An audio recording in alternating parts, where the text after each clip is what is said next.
Hi, this is Paul Sackis, Good News Broadcast, speaking to Dr. Laura Jana. Hi, how are you? I'm good, thanks. How about you? All right. New research shows that nearly half of all kids have upset or sour stomachs at least once a month. What's causing this? Okay. And what can parents do to help prevent and treat tummy aches? Okay. You sure they're not faking it? Well, you know, you can't be sure they're not faking it, but as a pediatrician, I actually like to encourage parents to take even the ones that they consider their children to be faking seriously. Okay. Usually they're complaining of a stomach ache for a reason, whether it's the heartburn, sour stomach, or it's stresses at school. Children experience those stomach aches in a lot of the same way that adults do. We just often discount them as parents when we really can make them better.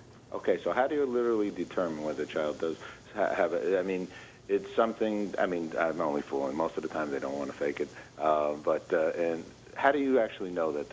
How do you deal with it? Okay, the best thing a parent can do to begin with when you're trying to sort out the different causes of stomach aches is pay attention to the symptoms. When do they occur? How often do they occur? How serious are they? And, you know, if a child is complaining of a stomach ache on a weekday but never on a Saturday morning, that's kind of a clue that you may be dealing with some school-based issues and some stressors at school. On the other hand, if your child's just eaten a platter of cookies or has overindulged in fast food, fried foods, and you know, those sorts of things, then it might be a clue that your child's got what's more common than parents think in the acid indigestion, heartburn type symptoms. You wrote a book, Food Fights, Winning the Nutritional Challenge of Parenthood Armed with Insight, Humor, and a Bottle of Ketchup, okay? The foods usually, is it food? I heard you mention stress also, but is it mainly foods that cause a sour stomach and a problem? Foods definitely can play a large role. And what I like to talk to parents about when we're talking about that particular type of stomach ache, there's two things they can do.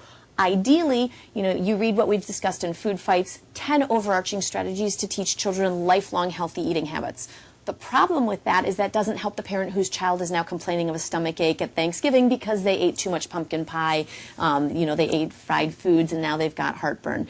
For those parents, I like to give them very specific, concrete advice. You know, not laying flat on your back after a large meal, not participating in very vigorous activity if it makes you prone to heartburn symptoms can be very easy things to do.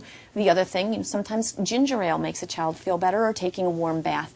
The last point that I'd like to make on how you can treat those symptoms is something that parents are very familiar with. They're just not used to applying it to their children, and that's an antacid.